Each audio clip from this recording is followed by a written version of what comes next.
Welcome to 1v1 with Jada Brown. I'm a sophomore here for the Kansas women's basketball team, and I'm here with WNBA professional basketball player Danielle McCray and former KU sensation. Danielle, first off I want to ask you just what is the biggest concept that you've taken from playing at KU into the professionals? The biggest thing is just having fun, loving the game. Leaving here, I think, was a way to basically transition to the WNBA. As far as mentally, I think Bonnie Henriksen has taught me a lot of things that prepare me for the next level. Being here has even involved my game even more, you know. So just being at the next level, it's a big thing for me, and it's like a dream come true basically. So I'm very blessed to say that I'm there and playing, and it's always good to come back and see you guys and always talk to you guys and have conversations with Bonnie and the coaching staff that I've been here for. Yeah, I think we're very fortunate to have you here with us also and to be able to do things like this. I think next what I want to ask you is, so I know you come in, there's different players, and over the years we transition as a team, and I just probably want to ask, like, what were your practices like in comparison to, like, you watched our practices, like, what is there any changes or anything different that you see from when you were playing? Yeah, definitely. First of all, when I came, we had 7 freshmen, so you can only imagine, like, just a lot of learning, you know, and it wasn't nothing taken for granted. Bonnie was on our butts all the time. And it was kind of just fresh for us, just trying to change the program around. So everything was kind of just do it right, do it this time right, and then get in and get out. And so it was definitely tough for me. And then coming back and seeing you guys kind of just, it's not probably easing through things, but it was definitely, I think it was kind of like harder in my time. But then when you come back, you never know how hard it is when you come back, just because you've already been through it. So nowadays, I would think Bonnie's kind of laid back.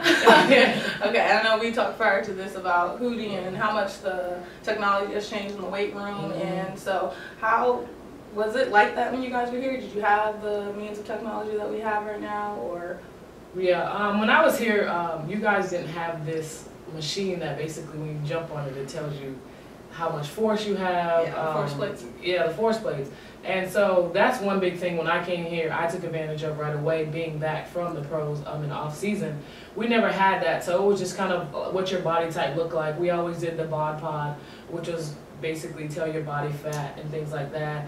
And you would have just max out days. So it was never that technical, but then we would have like these heart rate monitors to tell like how in shape you are. So nowadays with Hootie, and that's why I come back a lot and see you guys and also visit with her, is because it's just so much more that has came to KU that can elevate your game.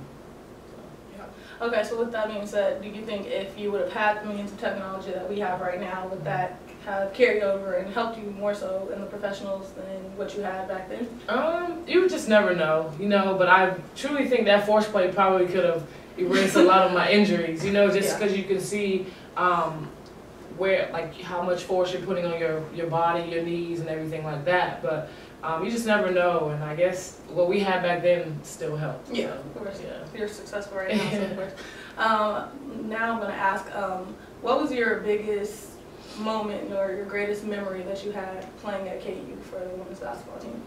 Playing here would be filling the Allen Fieldhouse up with 16,000 plus people. The WNIT was one of the biggest things. I mean, I know you guys, when you guys come in as freshmen, you guys play in front of 16,000 people for late night, and it's kind of exactly what it was, but for our game.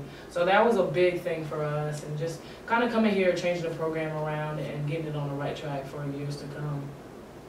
And you spoke of late night, and we have late night coming up, and I know it's something, this is only my second year, but I look forward to it every year. Was that something that was memorable for you, or that you enjoyed playing here? Yeah, it was very memorable, just because you know that's the kickoff to the season. You know, everyone is excited, everyone's out there, and you get to show off your talent and what kind of show everyone what your hidden secrets are, or whatever you have, you know, just not just the basketball side of you. You can kind of get out and show every side of you. So it was fun, and I loved it all the 4 years that I was here. And every day, every time the event came, I was always nervous. So. Okay. I guess lastly what I'll ask you is what advice would you give to any women's college basketball player right now that has aspirations of going into the professional world, whether it's overseas or WNBA? What would be the best advice that you'd give them? Just hard work. I mean, I think at this level and the next level is just hard work, and it's just being the best and fitting in, not trying to fit in, just kind of standing out. So I think that's probably the biggest thing, and there's millions of people out there trying to do the same thing as you, just kind of what do you bring different. So okay, well, thanks for your time and we appreciate it, and that'll be our first segment on 1v1 with Jada Brown. Thanks.